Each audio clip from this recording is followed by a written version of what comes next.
Good evening. It is May 19th, the year of our Lord, 2026. We are here back with Scouching Live. It is May the 19th. I already mentioned that. We are joined by AJ Jadero. He's here after multiple night shifts, multiple days, hard at work, clocking in, clocking out, doing his job, and watching the Habs go to the conference final. AJ, how are you doing? How are you today? I'm doing good. Other than that last part. Right. Nah, man. It's good for the people who watch this stream, so or a lot of the people who watch this stream. Yeah, so we have a lot of archived Habs fans from years past, from years long gone, and I think they're feeling pretty good, judging by the scenes on the streets of Montreal last night. I don't know if you saw any videos, but the police had to be dispatched, and it was crazy. It was a wild night in Montreal. I wonder why. Did something happen? I don't know, but. I don't know. In case you're living under a rock, the Montreal Canadiens are off to a conference final, and again, you know, I mean, they're dude. I don't know. They are a team of magic, and I don't really understand it fully. That game 7 against Tampa Bay was a gong show, and they pulled it off. That game against Buffalo was also. I mean, they started ripping hot. But it became a gong show. They pulled it off. I mean, Heartbreak Hotel. Heartbreak just seems to follow the Montreal Canadiens, but in their wake, not in their own dressing room. So we'll see if the magic can continue. Carolina's going to be a tough challenge, I would say. Actually, I believe. I'm going to double check this. I want to double check because we have an NHL bracket challenge for Scouching subscribers, and I believe I called the conference final perfectly, but I'm going... Really? You put Montreal in? I think I did. I did not do one this year. Oh, I went 3 for 4 in conference finals. Damn. I had Edmonton. That was a mistake. But... Habs. I had Habs in Carolina, but I had Buffalo getting eliminated in the first round, so that makes me a fool. Anyway. No, not really. Anyway, we made it. We had a bracket contest. Yeah, Charles, you missed the boat, son. Don't you remember the password? It's always that I stink. The password is always the password is always AJ Smells. It's tradition around these parts, but you got to pay more attention. You have to be a degenerate in our Discord server, just like I am in my own Discord server all day long, every single day. You know, that's the only way. That's the only way you catch anything. No, but anyway.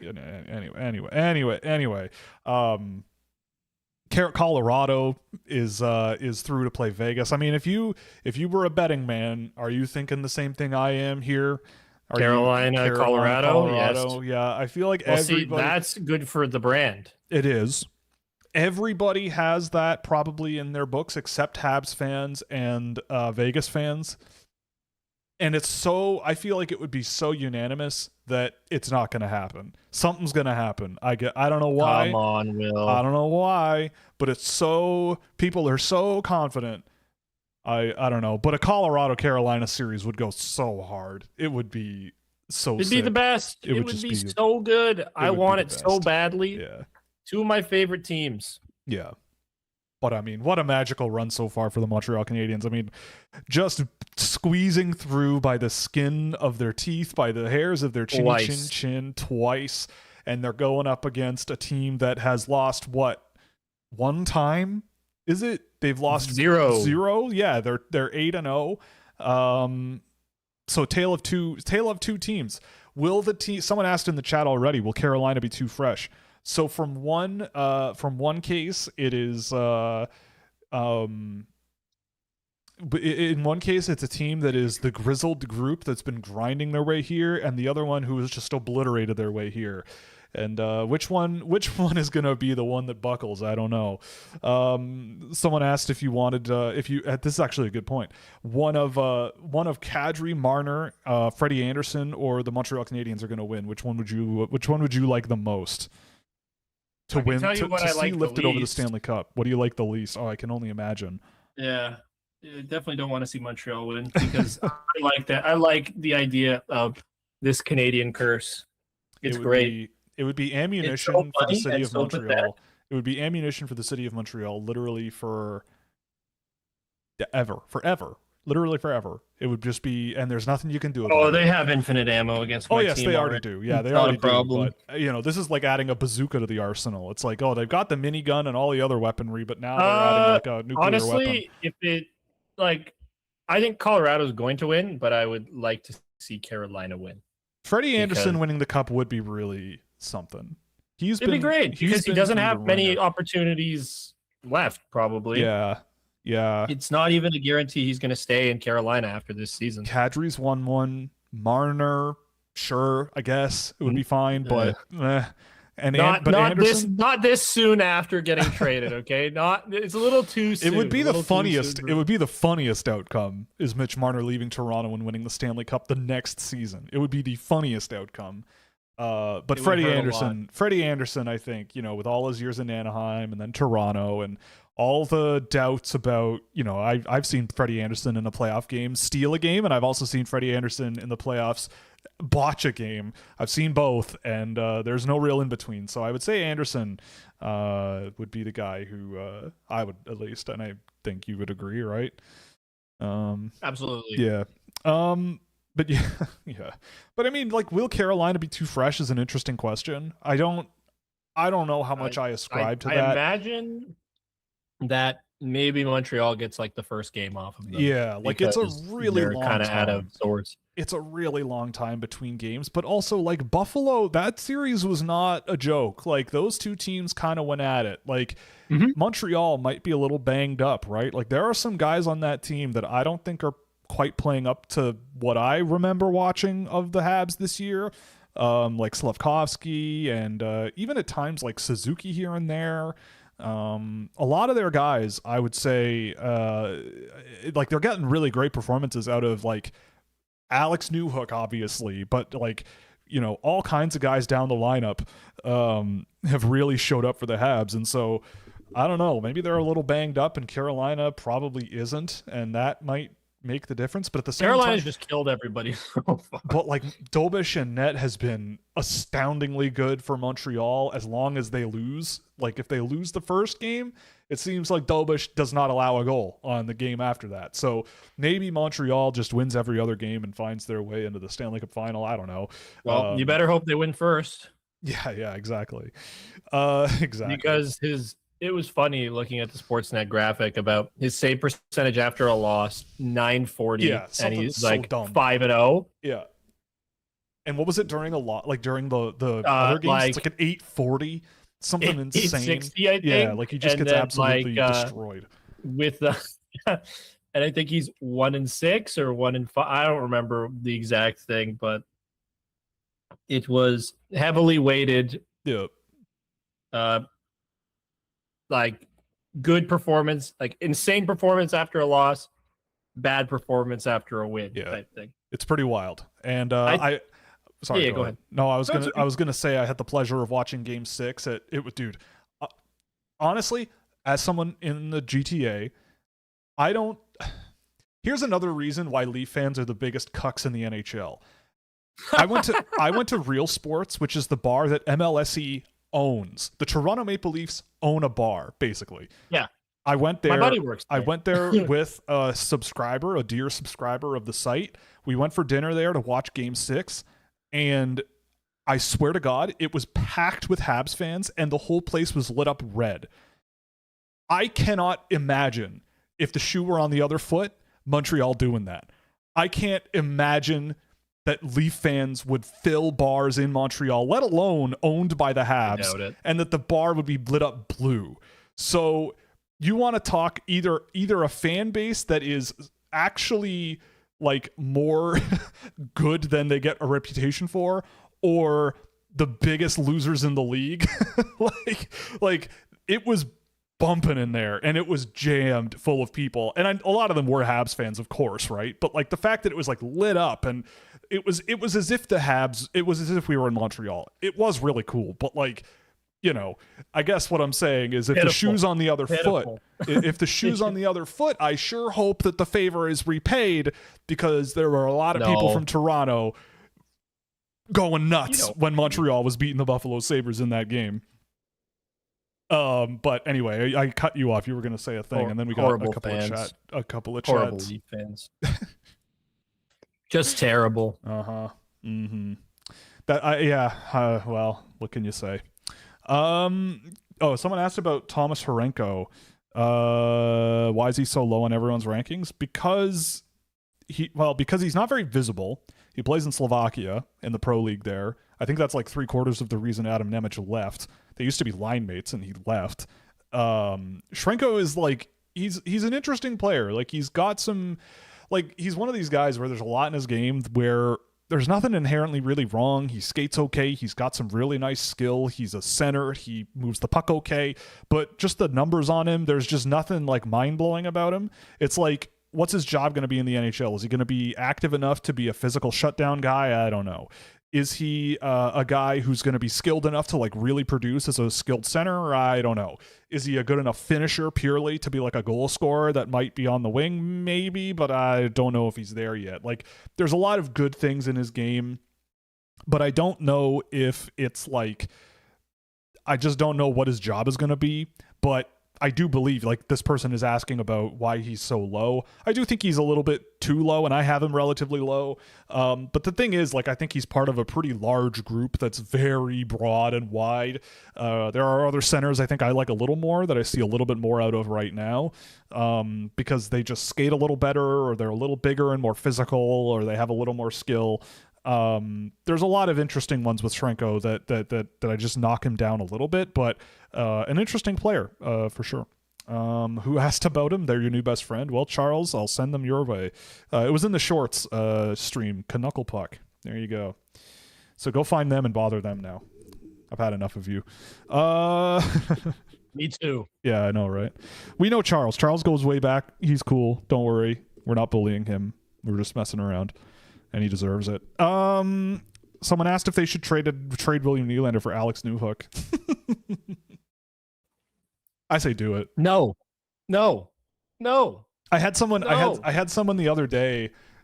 It was really funny. And I mean I don't mean this entirely seriously, but I had someone the other day hearing me talk about Tynan Lawrence, and they were like, well, what if Tynan Lawrence, what if all he is Alex Newhook?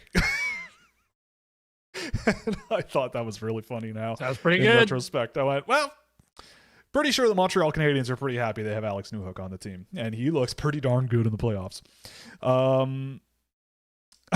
Okay, Charles wants me canceled now. Boy.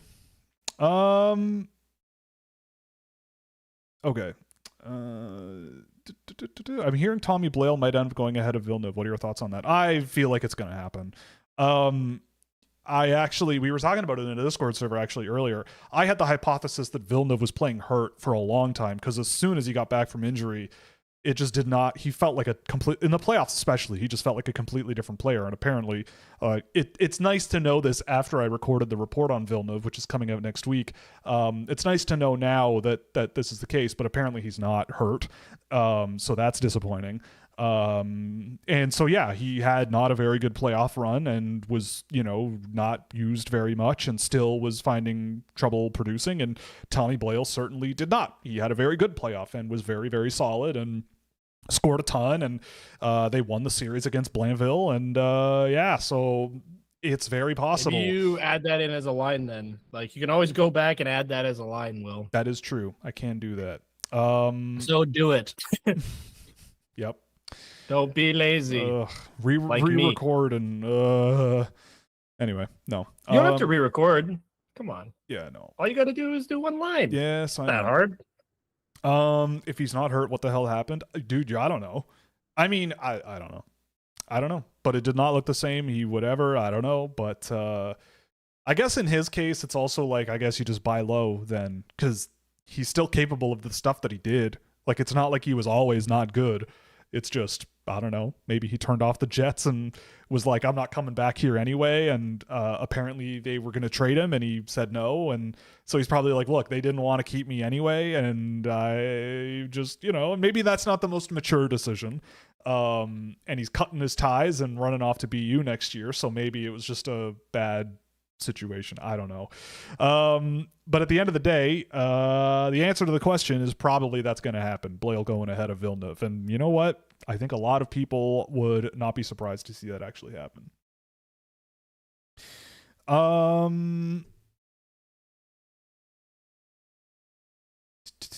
Yeah, Marner winning the Stanley Cup would be really funny. It would. I agree. This person says they would trigger every radio personality in the Toronto market in a very, very funny way, and I agree. Oh, it would be so funny. The overdrive takes would be just like.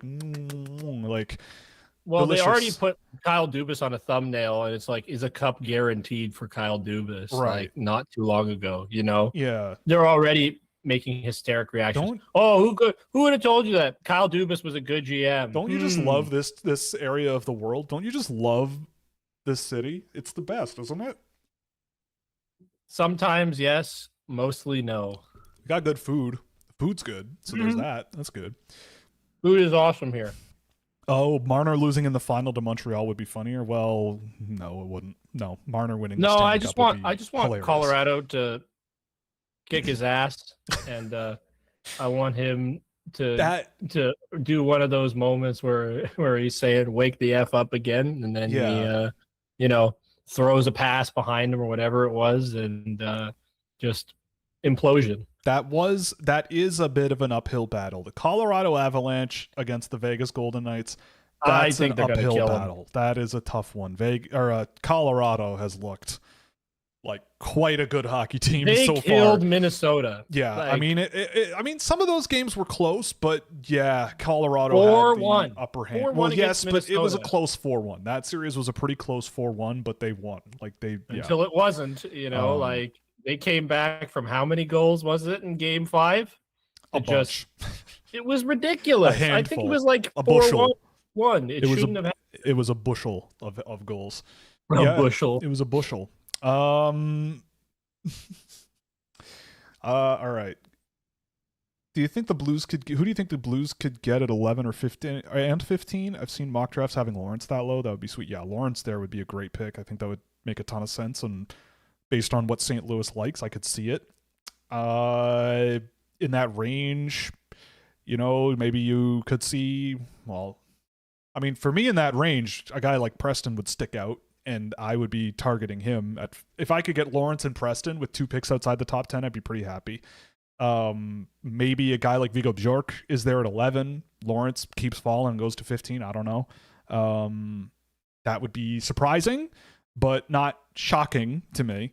But this year you could get some good. I think this year's draft you're going to be able to get some really good players, not right up at the top of the draft. I don't know. My thesis on this draft class is very, very fundamentally different than what it seems like is going to happen, and I can at least back it up. And I feel like it's going to be, I feel like it's going to be a very, very fun time, and teams that don't draft high are going to have, I think, if they play their cards right, a good amount of success if they want to. Alex Newhook. Oh, Smits versus Reed. Okay, here's the thing. Okay, I'm glad you asked this question. I was actually watching. I remember. Okay, stay with me. I remember watching. I forget what it was, but a talk show back in the day, and someone was talking about a time where they met Kanye West, and they walked into the room, and this was like 2009, so like before things went a little off the rails, and they went into the room. And Kanye West was sitting there with headphones on, and he's like, "Oh, you got to check this out. This music, you got to check this out." And he turns up the stereo outside on his speakers, and it's his own music. Kanye West is just blasting his own music, and he's like, "Man, aren't these beats dope?" And the person's like, "Yeah, your own music is good. Yeah, cool." I felt kind of like that a few days ago. I was watching my own videos back. And I was watching Schmitz's video, and I was watching a few others. I watched a bit of Schmitz at the World Championship so far. Again, you have to be really careful with that because some guys get to go and some guys don't. I love Schmitz more now than I did when I made that report. Like watching back the video on Reed. Honestly, I've done reports on both. So when you're done with this show, watch one and watch the other, and tell me what you think, because I think that Smits is a much more intriguing, like an advanced version of Reed, right? Like I think Schmitz's skating range, his skill level, the creativity, the way he applies his skill level is beyond Reed. Like I know there's been a lot of talk about Gavin McKenna going to Toronto, maybe not, maybe Chase Reed, maybe this, maybe that. Dude, if you're going to put any defenseman in that discussion to be the shocking first overall pick, to me, I think it would be Schmitz. Like, out of all of them. Like, just the way he gets around the ice, the style of play that he has, the puck protection ability, the range, the skating, the defensive ability, the passing vision, like, a lot of his game is really, really, really, really, really good. And so would you do it? Probably not. I also forgot about this. And I forgot that Gavin McKenna got thrown out of the semifinal game that we streamed live for the World Juniors. At the end of that game against Czechia, he got thrown out for abuse of officials. He got thrown out of a few more NCAA games. He's obviously going through his legal problems. Like, I would be so due diligent about him. Like, I'd be like, we're going to throw every sports psychologist we have at you and whatever, everybody, you're going to be analyzed because you kind of earned it, you know?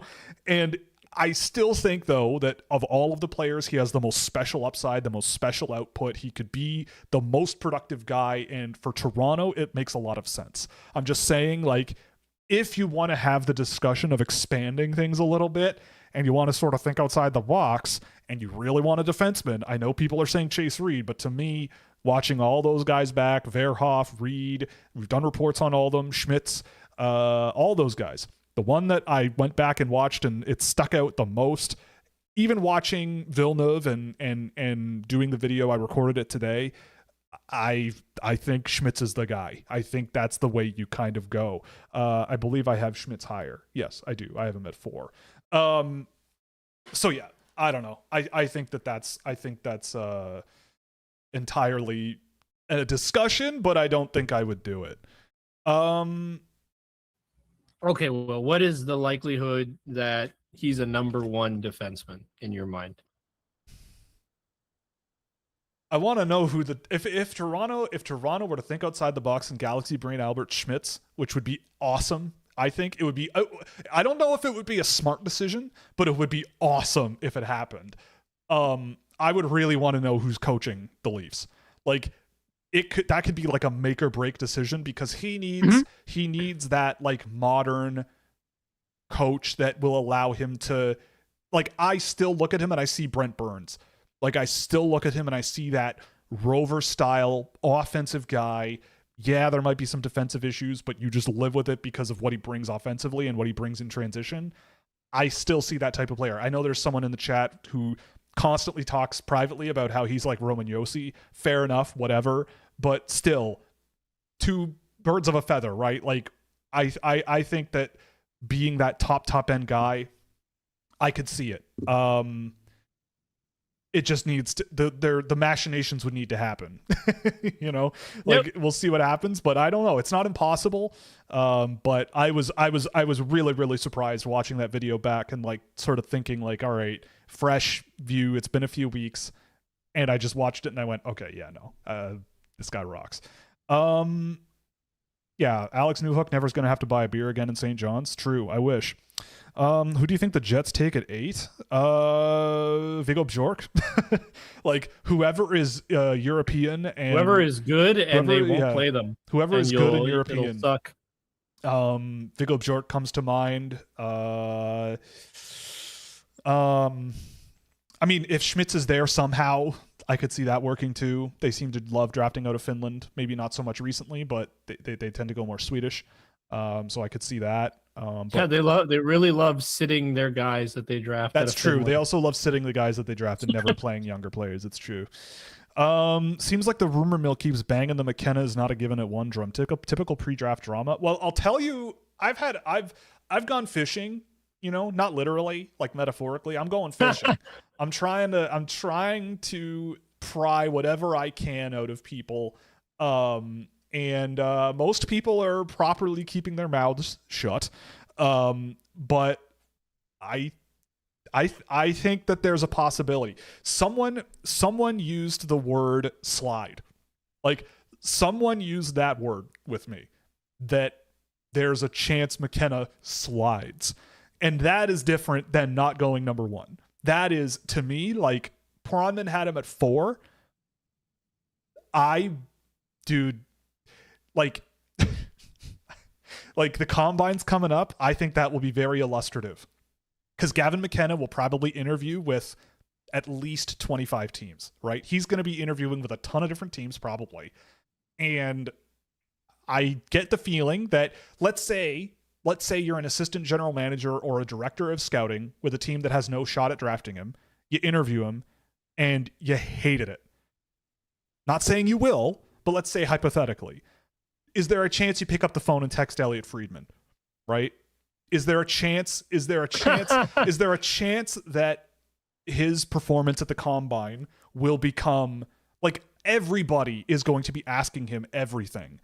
And I don't know. I will just say that someone said, like, I think there might be a chance and that the combine will be a very important like event for him. Not necessarily for the physical side. Nobody really cares about that. Everybody knows that he's a great player, but everything else. And I know for a fact that teams do really value how you come off in those interviews and how you come off when they some teams push you harder than others and all of that stuff.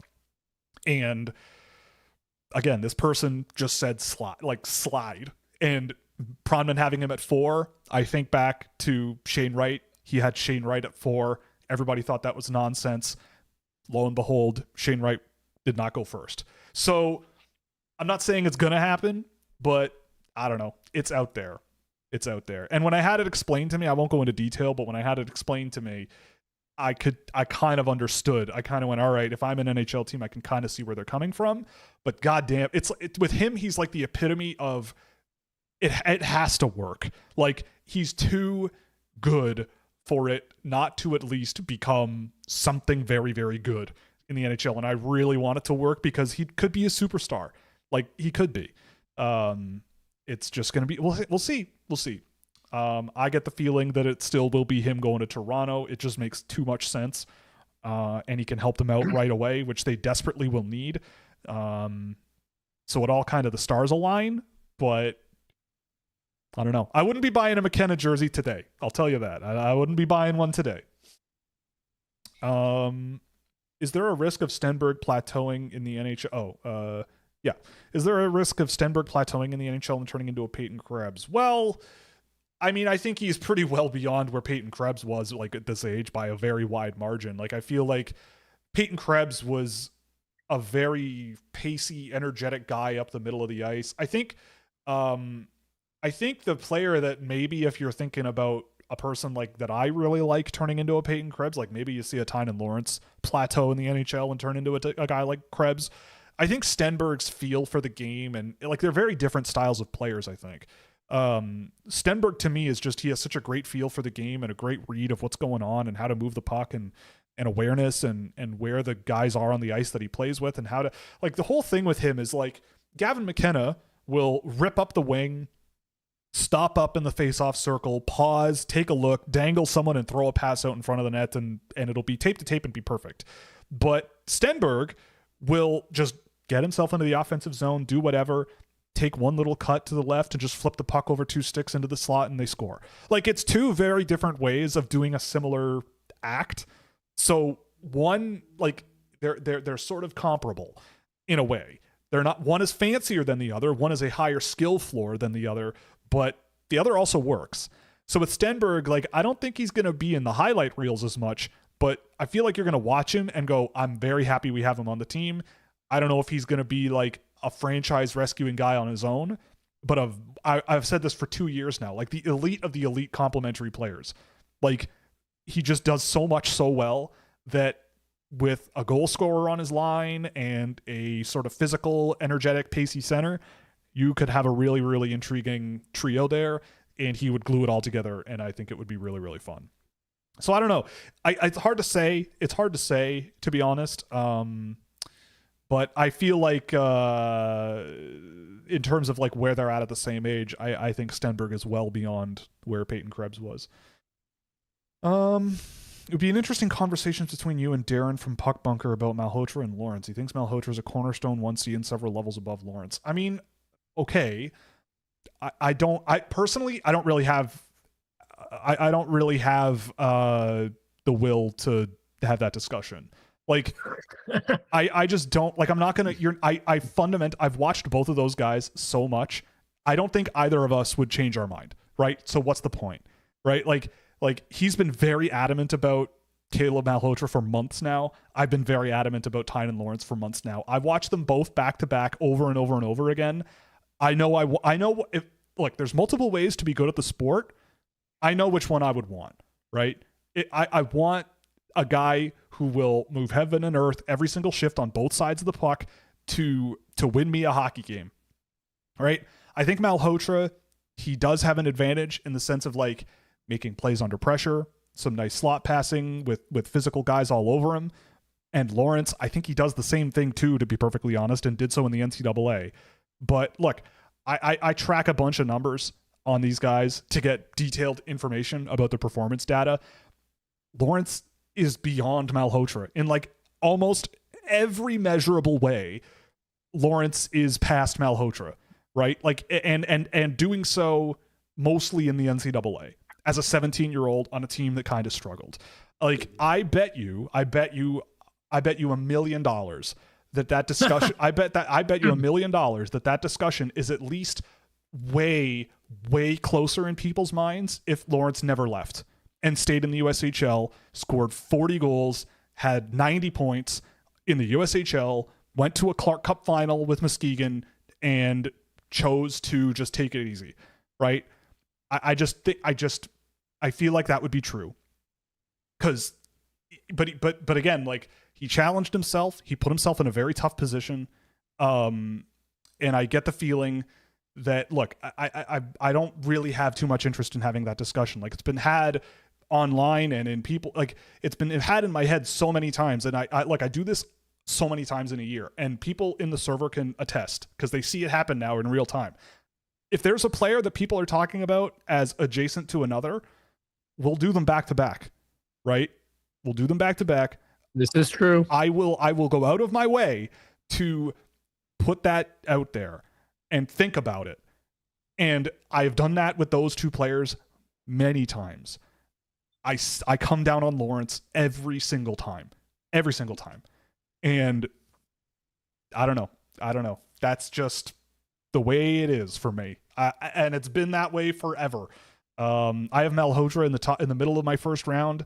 Even that, I mean, it doesn't really matter if he's going to be a top 5 pick, right? It just is the way it is. I don't know. If the NCAA continues to get better, I think centers and defensemen would start to be drafted higher if they're able to tread water. I mean, that's the thing. I've said this before, but like, I think we have to start thinking about the NCAA like we think about a good European league. Like, the NCAA, the really good programs are stacked. And like, again, all you have to do, I think, is watch the Frozen Four from this year. Those games could have been AHL games. Like, they were unbelievable. They were so good. Those teams are so good now. And kids are so good these days. So I think that we're living in a different universe now, and it's only going to change, right? Like, I think there are 5 17-year-olds playing in the NCAA this year, or that played in the NCAA, and there have been 28 ever that have played in the NCAA at 17, and 3 of them were also last year. So like 30% or more of the 17-year-olds that have played in the NCAA were last year and this year, ever. Like, on that note alone, like, and those are really good 17-year-olds. And the NCAA also got the benefit of 12 to 15, like, guys who, if they played where they played last year again, would have, like, how many points would a Porter Martone had in Brampton this year? 140? Like, what benefit is that to him? You know what I mean? So, yeah, I agree. I think that looking at players in the NCAA, especially 17-year-olds, right? Some of the opposition in the NCAA, they might be there for their 5th season, maybe even at times 6th, depending on NCAA rules. Like, some of these guys might be 25 years old. It's not the same environment remotely. And most of the players in the junior league that they're playing with, like the really, really, really, really good ones, are already gone. Not to, and again, I mean that with respect to the ones that are still there, right? Like, there's obviously many reasons to do so. But if you're 17 years old going to the NCAA, it is a galactic leap now. And so I get the feeling of it is a benefit for you if you're a Brampton fan. Yes, it's true. If Martone scored 140 points, it would have been great. That's true. I should have specified outside of people who cheer for the Steelheads. But yeah, the playoff games were like NHL playoff games. Like, it was just end to end, constant energy, heroic performances, unbelievably good teams. Like, it just, to me, it's just not the same, and it's so much better, I think, for it. And I think we have to look through it through a lens of like, well, they're kind of playing outside their comfort zone, exactly like guys in Europe do when they're playing in Liga or Finland. Well, that is Finland, or like Sweden or Germany even, or whatever. It's no joke. The NCAA is no joke anymore. Not that it ever was, but you know. Malhotra would be a perfect Canucks pick, a massive overreach for positional need in the unforced era of creative drama where his dad was a head coach. Well, I saw the quote today of Ryan Johnson, the new GM, saying that if they do draft Malhotra, it would have nothing to do with the fact that Manny is a coach with the team. And I just imagined in my head for a microsecond, what if he had said that they were going to draft Caleb because of his dad? That would have, to start your GM tenure by saying we're going to draft a kid because his dad is a coach in our system, that would have been one of the funniest things in the hockey season this season. You know, it's what he actually meant. He was if you read between the lines and put on your tinfoil hat, that's what he actually meant. Probably, man. It's Vancouver. No, I don't know, but it was it would have been really funny. So, you know, do you not see that happening? Because I do. I mean, I could see it happening. It's very possible. I could see it happening. Possible. I'm not going to believe it until I see it, but I could see it happening. But I love situations where people pull quotes and act like it's news when the question is asked in such a way that there's only one logical answer that a person would give. Like, it's like, whoa, he's pouring water on the Caleb Malhotra thing. It's like, well, what's he supposed to do? You kind of have to. Like, pour lighter fluid all over it and be like, yeah, we're going to do it. It's going to be sick. You know, it's like, what are you talking about? It was really funny. Anyway. It'll be one less person we have to expense for the father-son road trips. Yeah, it's like asking John Chayka if he's a fraud, right? It's like, people think you're a fraud. What do you have to say to that? It's like, well, yes. I mean, that's a little worse. Well, yeah, it is worse. But it's like, yes, I am a fraud, actually. Believe it or not, all of those people are right. That's why I got this job, because I'm a fraud and a shyster, and I definitely should not have this job. Yes, thank you for that question, right? Like, there's only one logical answer. That's a great answer. No, that's a great answer, though, because you know it's full of sarcasm. That's true, actually. That might have been a really funny answer. But the quotes from the Instagram posts would be really damning, because there would be no context. They already are. Exactly. They already are. Exactly. Doesn't change anything. Yep. It's such like, it's so lazy, man. So lazy. Can you tell me who the most Dubas and Clark coded players are for 22 and 39? Well, I would say before the under 18s, Wyatt Cullen, but that guy, people all of a sudden watched him play hockey, and now he's a top 15 pick. I think it's because he got bigger. Yeah, probably that too. It's like, I actually think that's what it was. That also factored in. Yeah, they measured him again. Oh boy, he's huge. Oh my God, he's 5'11" now instead of 5'9". Wow. I would say wowie zowie. Yeah. Now I would say part of me wants to say Jack Hextall, maybe at 39. I think he'll be there. That would be a very Dubas and Clark coded pick. Very Ben Kindle-like. Maybe even at 22. I could see that being a thing. Pronman had him like in the middle of the first round. But other than that, I mean, I feel like this one might be a bit of a deep pull, but Simas Ignatavicius might be one. Like, his intelligence and ability to read the ice and his ability to be extremely boring but not bad at hockey. Like, he's kind of like discount Juraj Slafkovsky, where it's like he just grabs the puck, makes a pass, and it's a fine play. He gets up the ice and is big and gets into scoring position and can bang in a goal, right? Like, that's a job you can have in the NHL. And I have learned enough where it's like, that's a job you can do. That is somewhat valuable. And if you get anything past the first round, you've done okay. And if Clark and Dubas love anything, it is dorks who don't turn over the puck a lot. And Ignatevicius and Hextall are definitely those things, I think. Dorks who don't turn over the puck a lot. Okay. Exactly. Yeah. I did not see the McKenna special on TNT. I did not see it, but I will check that out. It would be very interesting. If McKenna, Celebrini, and Bedard were in the same draft, how would you rank them? I think it's gotta be Celebrini now. Well, now, but like based at the time, probably Bedard, Celebrini, McKenna. Now though, like yes, Celebrini, Bedard, McKenna. But at the time, being honest, yeah. I mean, Celebrini, his improvement has been staggeringly good.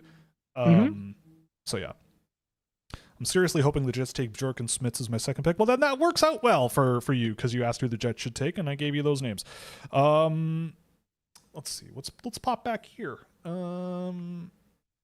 It's really hard to tell because Schmitz played in men's league and not OHL. Reed is obviously flashy because he played in the OHL. I have Reed ahead of Schmitz, but that's because it's hard to tell without tracking. It's true. I've made a report on Reed, so you can watch that and you can watch the Schmitz one back to back and form your own opinion. You know what I mean? Like you can even watch it on mute, right? You don't have to listen to me. There's a lot of video clips in there that you can digest and make your own decision. But I did do that. I watched both of those back to back as part of this little exercise, and I still came away going, yeah, I want Schmitz for sure. Sorry, you were gonna say a thing?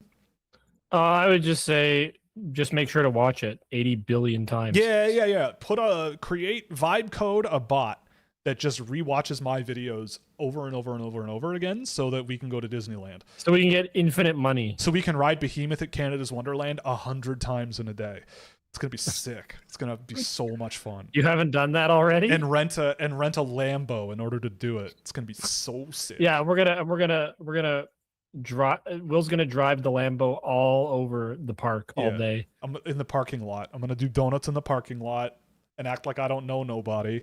It's gonna be great. Except for me. Except for you. Yeah, well, you're gonna be in the passenger seat, man, with your arms hanging out the window, and it's gonna be sick. Woo! Yeah, it's gonna be the best time ever, man. So yeah, get your bots going, and let's break YouTube. Let's speed run. This is what true best friends do. Yeah. Will and I need to initiate. Like we need to have our full initiation of best friendship. Exactly. All right. So we need you guys to pull this out for us, okay? Burritos at Scotiabank Arena was like first. It was like the first experience. It was like the toe in the pool. It was the toe in the pool was lower bowl burritos. That was step one. But those were free tickets. You know? Like, rented Lambo at the Canada's Wonderland parking lot, riding Behemoth 100 times a day, or Leviathan 100 times a day, or both 100 times a day. That's another step. That's another step in the relationship, I think. But please help us become the bestest of best friends. Yeah, speed running, breaking YouTube's terms of service. How fast can we do it once the show is over tonight? Do you take into position when it comes to your rankings, like center or wing type thing? Honestly, not really. Not really. It kind of ends up a little striated. Like there are forwards that I like, and then there are some defensemen that I like, and they're kind of in a tier together. I kind of think about my list in more of like tiers more than anything. Like I know I have it in numerical order, but it's more about, like I think the whole job is like a thing by committee, and I'm not a committee. I'm one person.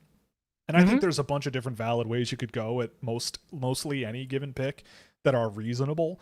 And I know which way I would personally want to go, but I mean, look, like if you have a team that is absolutely filled to the brim with 19-year-old wingers who are all extraordinarily high-scoring guys, then if there's a defenseman that I really, really like and I feel like it's close between them and the winger or a center, then maybe I go with the defenseman, right? Like it's kind of contextual. It depends on the team. But for me and my work, I don't work for a team. So I just sit here and I go, all right, if I just had to pick a guy, who am I going with here?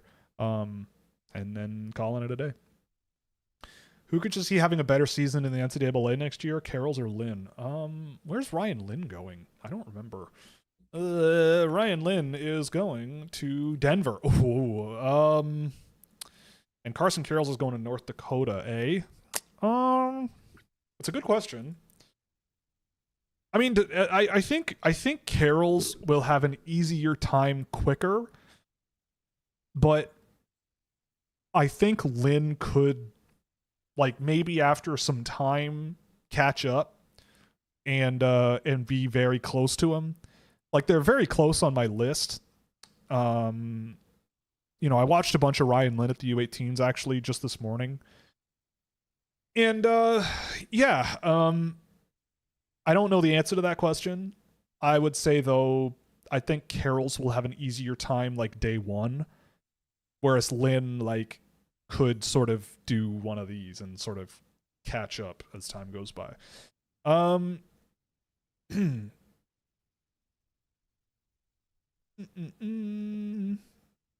think some Jets and Gustafsson would be a good fit? Some think the Jets and Gustafsson would be a good fit. That would be another one. Yeah.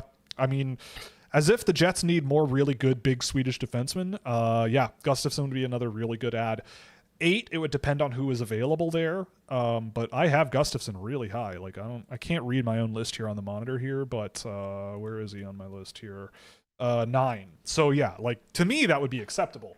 But it seems like Gustafsson, you could trade down and get him. Like, it seems like at least as of today, people aren't as gung-ho on him as myself and some members of our beautiful treasured community are.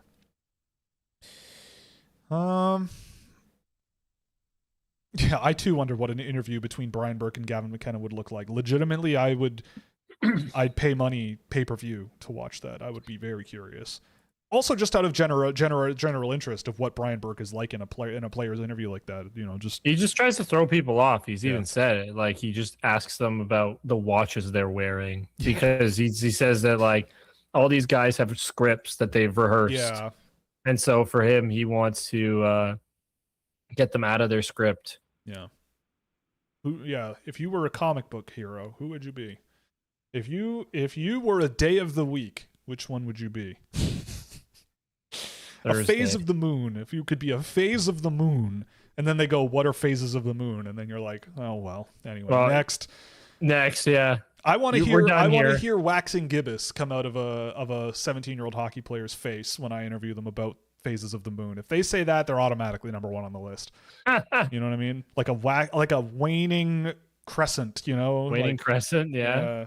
And someone go, "You know what? I was really into Sailor Moon, so I know all of the." Actually, that would predate their births by like over a decade. So I feel like a 17-year-old who was really into Sailor Moon at this point would be a little strange. Awesome. I'd be very curious. Oh, it would be awesome. Sure. I used to watch Sailor Moon for sure, but a little bit questionable, a little bit strange.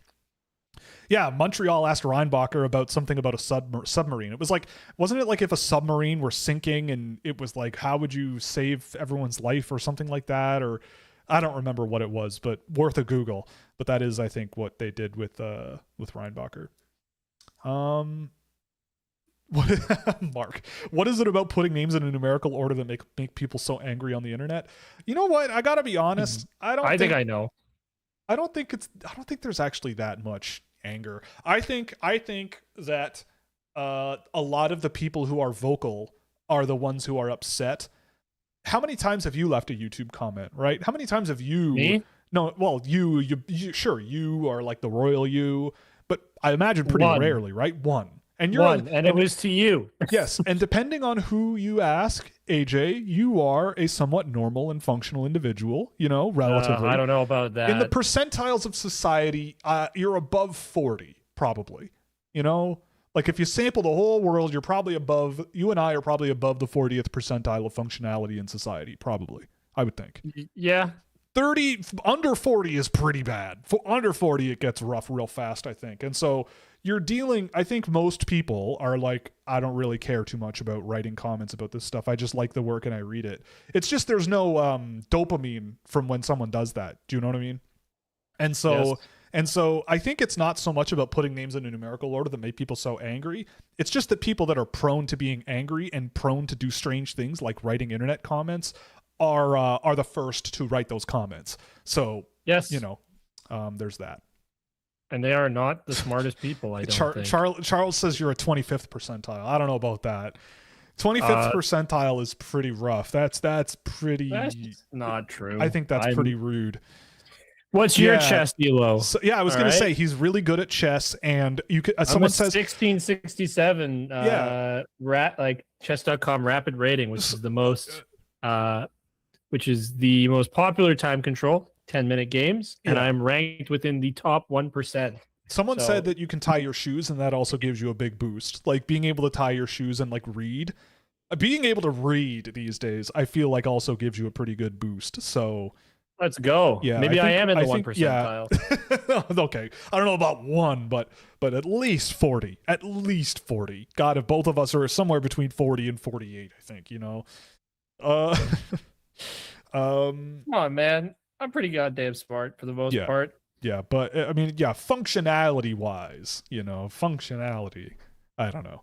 But the point I'm trying to make is that you and I, being in that range, normal human beings, are not prone to be angrily writing stupid comments. Yeah, like if I see something stupid on the internet, I'm old enough and mature enough to just scroll right by it. You know what I mean? Even when I was a kid, I wouldn't engage with it. I'd just be like, "That's so dumb," and then I'd not do anything. Didn't you get in a fight? Didn't you get in a fight with Eric Carlson in an internet forum at one point? Yeah, but I was 12. Right, but that's what I'm saying. Like, if you're 12, it's more common.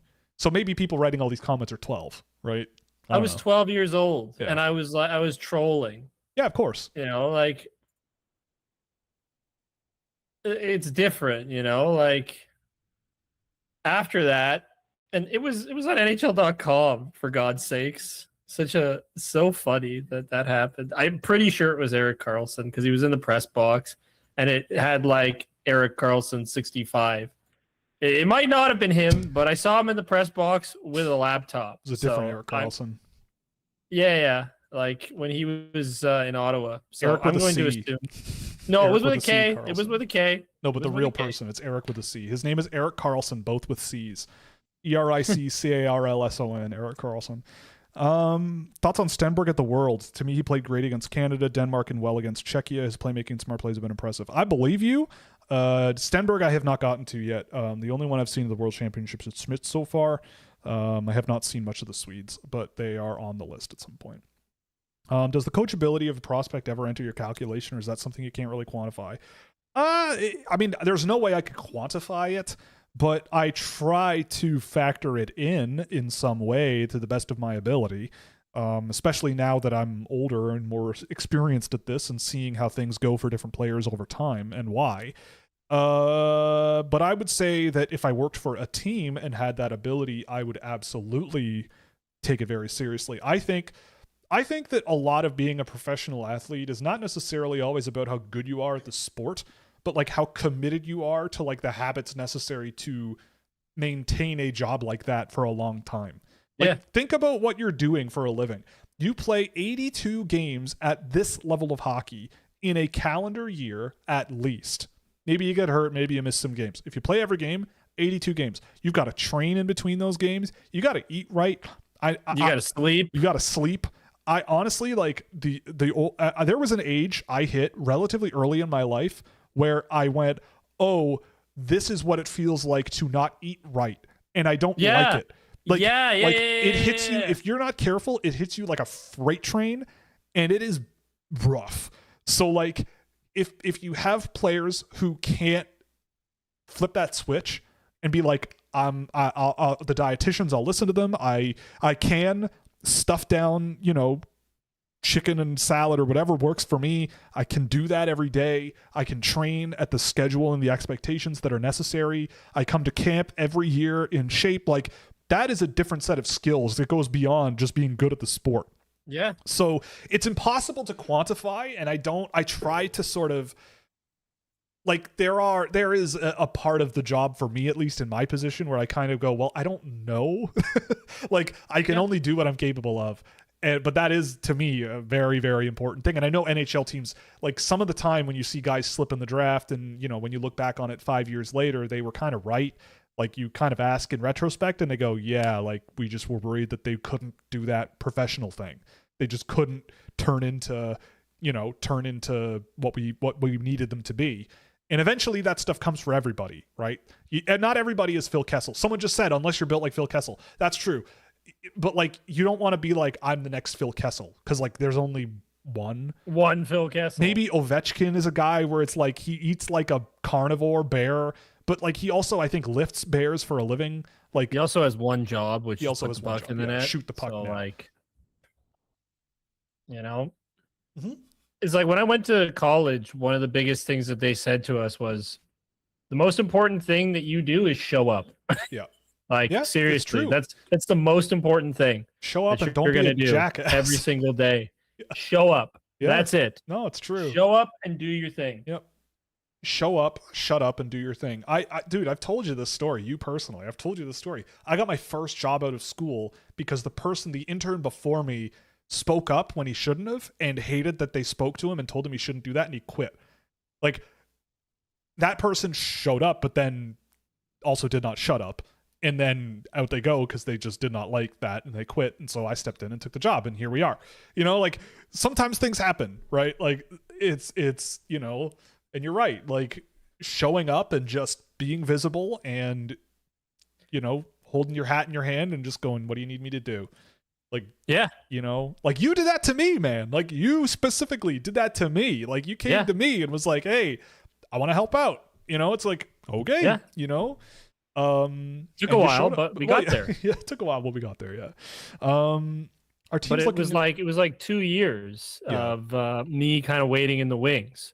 Sure. And I kept doing my thing in the meantime, and then an opportunity came up, and then Will and I was part of this. I needed free labor. I needed cheap labor for my capitalist enterprise. You actually really were, because I said I would volunteer and help do it because I just wanted experience of any kind. And Will was uncomfortable doing that initially, which I get. But someone asked if you did ever actually shut up, and I think you did. No. I mean, not entirely. Professionally, yes, but personally, no. Yeah. Well, there's a guy that I work with that talks more than me, man. So like, oh God, I know. Oh God.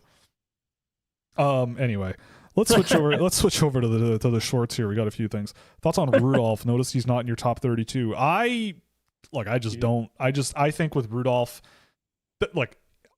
with Rudolph, I have not seen it on the ice. A guy that I would think is looking like a top end NHL pick. I would also say that I like the nail in the coffin for me was talking to a scout about him. One of them, well, two of them actually. One scout said that he'll be a great defenseman, and paused and was like, in the WHL. And I think that's a very good way to put it. And another scout was like, well, if you completely reprogram the way that he plays the game, then yeah, you definitely could get something out of him. And I went, well, okay, you could say that about anybody, right? Like you could look at any hockey player and be like, well, if we just deleted all the code in your brain and rewrote it and turned you into something completely different, then yeah, I feel like you would be really valuable, right? It's like, I don't know, where do you draw the line on that? Like a lot of people talk about how poised he is, but to me, he's like Sam Dickinson, but without the elite skating ability. Like there's a lot of echoes there defensively and with the intensity level that he plays with and the range in his game and the sort of nonchalantness of a lot of his game. Like some people internalize that as poise. He just makes good reads and whatever, but I don't know. I've seen more than enough to go, it's just not my thing. Like he's not, if there's people out there who are going to invest in SpaceX stock, I will not get in your way. It's not my thing. I'm not going to do it. I don't like it. But if someone makes $1 billion doing it, great, good for them. But it's not my thing, You think Bjork comes out as 5'11" or 6 feet, look the same height as Crosby? I mean, he's a lock for the top 5? I don't think so. I mean, I still think people just see him as small and not the best skater in the world and a center, and they go, that's scary to me, and I'm not going to draft him. It doesn't take much, honestly. Like, are you going to draft the small center from Sweden or the big, strong farm boy defenseman from Canada? Use your thinking cap and go, what's more likely there? I feel like teams will find a reason. Like, look at Victor Eklund went 14th last year or whatever it was, 13th, which to me is just crazy. But all it took was a few teams going, nah, and going elsewhere, right? And he was also perceived to be small. Who do you think Buffalo should keep between Byram Power and Murtka? Based on what I've seen of the Sabres in this playoffs, probably Power, but Has he gotten better? Like, he fine. Was not very good before. He's fine. He's playing pretty well. He is a better version of what he was. I like him a little. I think he has a little bit more going on for him than Byram, but it's pretty close. I would say Murtka, though, is a firm 3 on that. Like, if you can move Murtka for something that helps you out literally tomorrow, I would do it. Do you have an algorithm that adjusts numbers based on league difficulty? Yes. I used to use my own data, but then someone very much smarter than me did their own. And I used PWHL, who is a friend of the show, actually. I interviewed him once, like years ago. He's a guy from Switzerland who does extremely good work in that area, who just released an updated algorithm that, I mean, it makes me look like, it makes me look smart, so I agree with it. It changes a lot of the math to make things line up a lot in the way that I kind of perceive it already, and I'm just going to lean into that. So Thibaut, I don't know if he's watching, I don't know if he does, but we used to talk a lot, not so much anymore. He's too busy being a hotshot data scientist in Switzerland, and I'm in my basement. But he does great Luckily work. Not your mom's basement. No, not my mom's basement, thankfully. I own this place. But yeah, Thibaut's a really, really good one. I mean, you should follow him on Twitter. He's really, really smart. And so I do adjust his numbers a little bit more on my end. I tweak things a little bit more. But I think his sort of like foundational numbers in that regard are really, really, really good. And yeah, again, I've said it before, really, really smart guy. Really, really good. Are teams looking at McKenna like how teams view Panarin, a guy who's really good but needs a team built around him in order to get the best out of him? Absolutely. I see it that way. I see him that way. But he's a very good version of that. like yeah, he's Panarin, like he's very Panarin-like. And I could see that in McKenna. Yeah, like yes. The answer to your question is yes, and I do as well.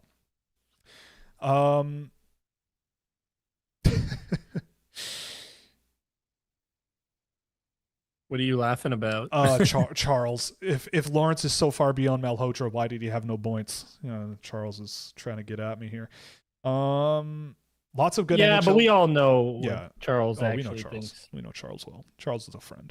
Lots of good NHL players are undrafted from the NCAA. Now, I recognize your username, but I think you're relatively new to the show. I will tell you this. I've said this before on the show, but a few years ago during the pandemic, I did a digital hockey analytics conference, and the presentation I did was looking at the tracked data that I had from 2020, 21, and 22, and looking at the things that defensemen did that actually made an impact defensively. Like, all this work out there is so biased towards analyzing forwards. Like, you can use them to analyze defensemen, but like really isolating true defensive value with the data that's publicly available is really difficult, I think, in my opinion. And that's no fault of like the people doing data analysis work out there. Like, you can only do right now like a lot of play-by-play data from the NHL and a lot of inferred stuff from that data. And it's better now than it used to be, but still, gathering really strong defensive information that is significant, like directly attributable to the player in question, is difficult. I did analysis on my tracked data for defensemen in the draft and went, you know what? Let's just throw against the wall, like, who drives really good defensive results, regardless of the level, and what are the correlates between driving good defensive results, like low, dangerous scoring chance rates, and whatever metrics line up. It was noise pretty much across the board, except for just being involved at the offensive blue line first. Like, if you can get involved at the offensive blue line and break up the play there, your defensive numbers were great. But even being involved in some way at the defensive blue line, like even if the puck got behind you and it was controlled by the opposing team, being a person who was involved in that interaction at the blue line was a correlate to suppressing defensive chances, which is why I've grown to really dislike passive defensemen. Defensemen who sit back, let the game come to them. Nothing makes me crazier than seeing a defenseman standing in their faceoff circle as the puck comes across their own blue line. Nothing makes me crazier than that. So in regards to what your question is referencing, I looked at the defensive data that we did have for NHL players, and there were just as many top 100 top 100 defensive value defensemen in the league, there were just as many that were undrafted as there were drafted in the second and third round, I think combined. So that's where the thesis of mine came of like, I think in the draft, people are fundamentally not understanding what a good defenseman looks like at this age. And like, that puts you in a camp where you get stuck with guys that you're basically one of a large group of guys that you're hoping work out as a defensive player. Whereas in reality, like, you could draft later in the draft or just sign guys who are older and probably do just as well, right? If you want a defensive value player. And in my experience tracking defensemen, I think that that's true. And that's why I have a lot of defensemen lower than the market this year for many reasons that are linked to that. And some other defensemen ranked really high that other people don't have. So yeah, it's a good point though. Like, and it's why the draft is not everything. Like, especially if you're an individual player, right? Like I was actually just talking to a parent the other day, and their kid was a younger player, didn't get drafted, and they were great about it, right? Like they were taken in stride and like whatever, and that's kind of how you have to do it. And like, we were talking about this with the USHL last week when I was or 2 weeks ago in Madison. Like, they're really intent on like this being like a journey, you know, and it just goes and goes and goes, and you never know where your hockey career could take you. You might end up in the NHL one day. On another day, maybe another pathway, you end up playing pro in Germany for 10 years, but like, that's also pretty nice. Like, that's a pretty good way to do it, right? And it might be bumpy getting there, but like, it's a multi-step thing. So yeah, like, being undrafted, like, I have guys that go undrafted and then they get drafted the next year, or guys that go undrafted and then get signed. And, you know, it's like, I don't know. It happens all the time. It happens all the time. What do you think of Ryan O'Reilly as a player comp for Lawrence? I think he is a much more higher end speedy center than that. Like the comp in my mind, I don't even know. I mean, yeah, I don't know. But Ryan O'Reilly seems to be more of like the Ilya Morozov type center. Like, that's the type of guy maybe that a Ryan O'Reilly is.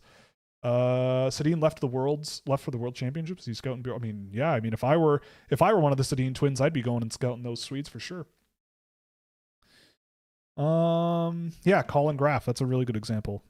I had him ranked at one point. I wussied out. Question about Bloodline NHL players. Are they getting more points because they can outthink their opponents or out muscling because they're more developed? I mean, that's not a universal truth, but it is an asset. You know, it is an asset to have family that has been through it before, right? Go back to that professionalism discussion. It is an asset. Mm-hmm. You know, that's it. Really simple to me.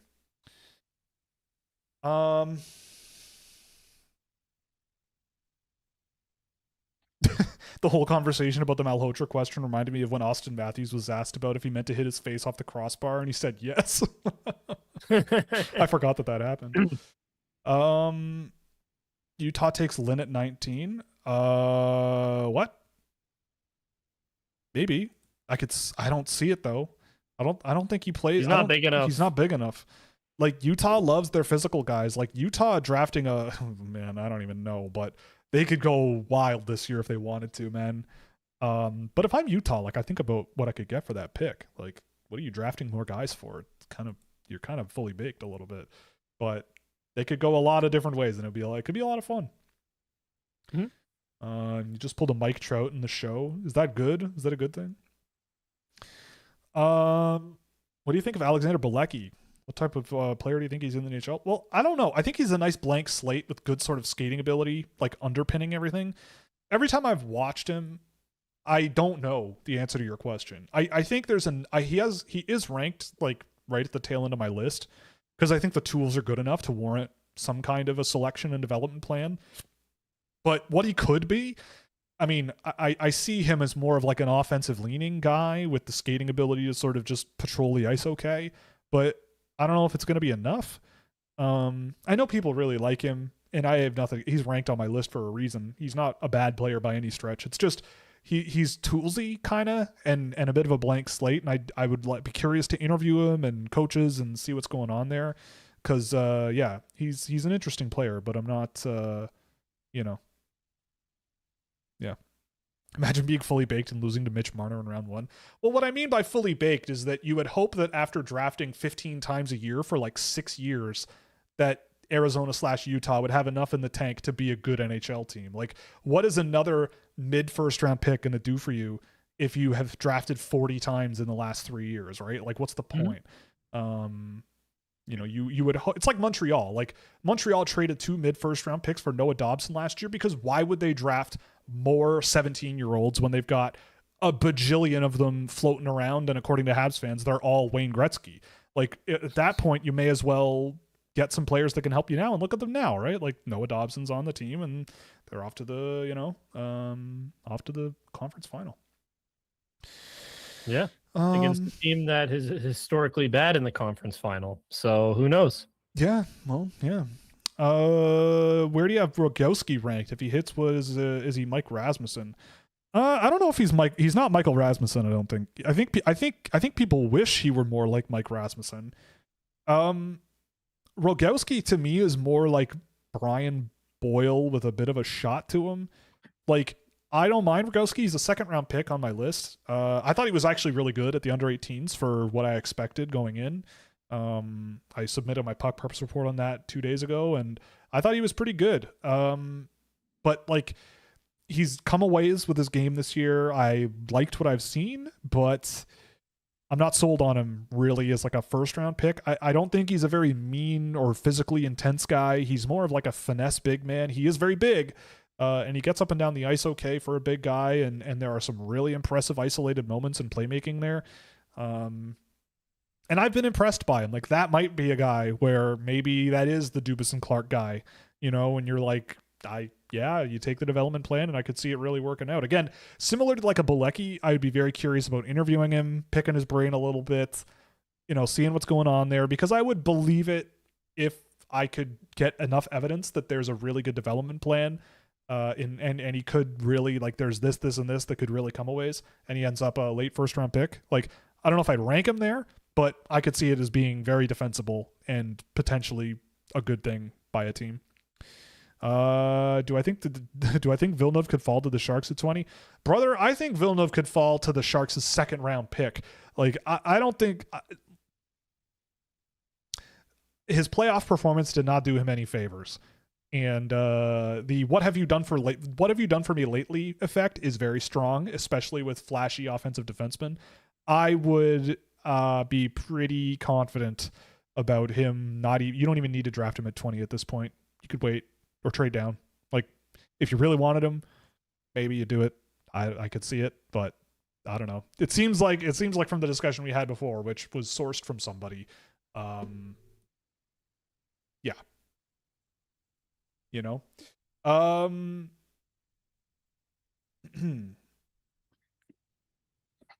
Where else are we here? What do we got? A couple of your favorite 2027 eligibles. That's a good question. There's a lot of the Tixters can be fun. We'll go down the list here. Brock Engelland is one for sure. I have a list here of like randomized guys that have caught my eye. Roman Kozhevnikov. What's the other guy? Sergei Skvortsov in Russia. Schaefer Gordon Carroll. Jamie Glantz could be really fun for next year. Ole Carlson. Obviously Landon DuPont, but that's basic. Levi Harper. I like Landon DuPont. Do you know I know him? Yeah, we know him, yeah. Peter Tomek, the Czech kid. He's really good. There's a lot of them. Next year's going to be fun. It's going to be a good time. It's always going to be a good time. Just make sure that you're subscribed to Scouching and you watch all our content. You like all our videos.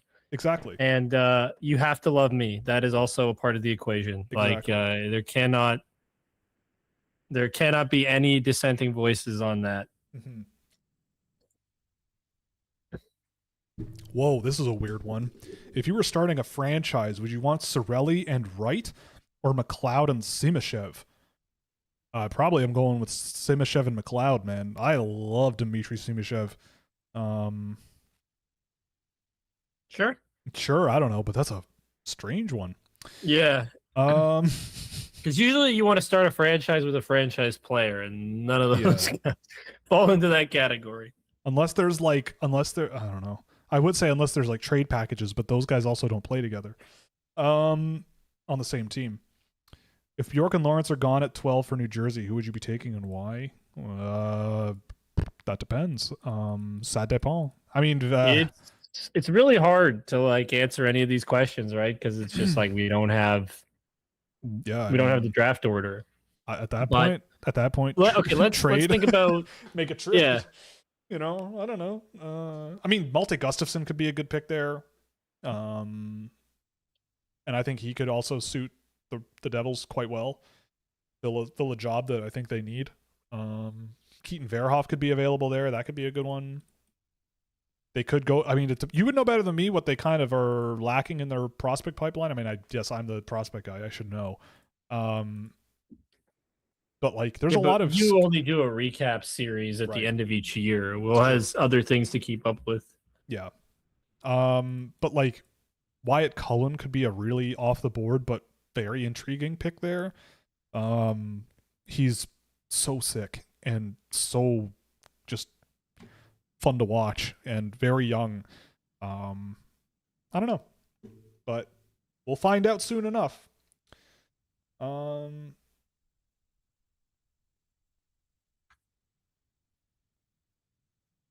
I lost my spot here. There we are. Typical Will, losing his spot. Bill Zanoff scored another goal. 3 goals in 3 AHL games. I tried to tell you. I tried to tell you all. I tried and tried and tried, and people said, nope, he's a fourth-line center at best.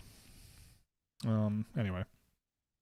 I had a friend tell me Beckett Seneca's heater toward the end of the draft year showed he was likely extremely coachable.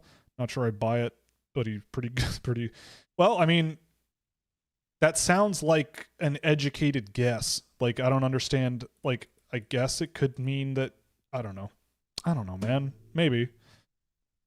Sure. When Will doesn't know what to say. Yeah, sure. Okay.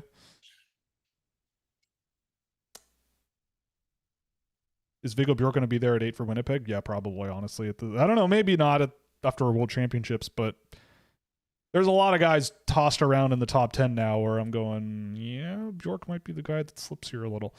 What would you be willing to do if Dax and Rudolph get selected top 5 or top 10? Nothing, because I'm expecting it. Will's going to go skinny dipping. Like he's going to jump off in the radioactive part of Lake Ontario. Yeah. No. Belchetz versus Hemming. Belchetz seems to be loved more, but I see Hemming having a higher ceiling. I don't know if I agree with that. I mean, Hemming they're both, I'd say, comparable shooters. Hemming is much younger. Hemming, I think his development curve is a little bit more, I don't know. I think Hemming, they're both, I'd say, relatively comparable. Hemming is a much more, I'd say, projectably physical player. It feels like Belchetz plays physically because he's like told to, but he doesn't really like it. Hemming is just a man. He's a man eater. Belchetz, though, I think there's a lot more like soft skill in his game. There's a lot more finesse, and like his touch on the puck is a lot softer, I think. Like Hemming is a little clunky. He's very like unrefined, but like when he grabs it and fires the puck, he can really fire it. And so can Belchetz, but they're very close on my list. I think they're like 4 spots apart, but I lean more towards Belchetz. Hemming won't be getting a video, unfortunately. He just didn't play enough. But yeah, his overall results, even for college, like he wasn't super active all that much, but that's not to say he was bad. But he could have a really good development trajectory, but so could Belchetz. It might just come down to interview, Mm-hmm. What are your thoughts on Malte Gustafsson? I think he is one of the best defensive players available this year. He is, I think, a perfect example of a very advanced defensive player, both positioning, stick-wise, and physically. Like, he is not chasing physical play, which I love, but he's also very capable of it. Closes gaps really effectively. Just by and large, just all over the ice, doing things really, really well. uses his skill, I think, in really good ways to move the puck up the ice really carefully. Not always perfect. I think he has a bit of a ways to go, but all the tools are there. The skating ability, he can shoot, but the physical play, the way he uses his game, his natural abilities is really impressive defensively, especially. So I think he's great. Like back end of my top 10 for me. Because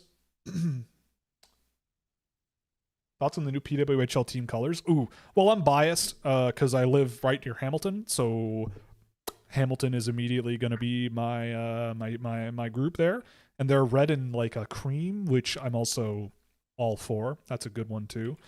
I did see that San Jose announced their new team with people driving around the ice in lowriders, which was really, really funny. But yeah, I mean, the expansion's great to see, I gotta say. Yeah, Hamilton. Oh, this news story only highlights Hamilton. But yeah, Hamilton looks sick. What else do we have here? Do they not? Yeah, okay. San Jose is like orange and white and green, kind of. It's hard to beat the Golden Knights, though. That team looks pretty good. Detroit, red, black, and white. Meh.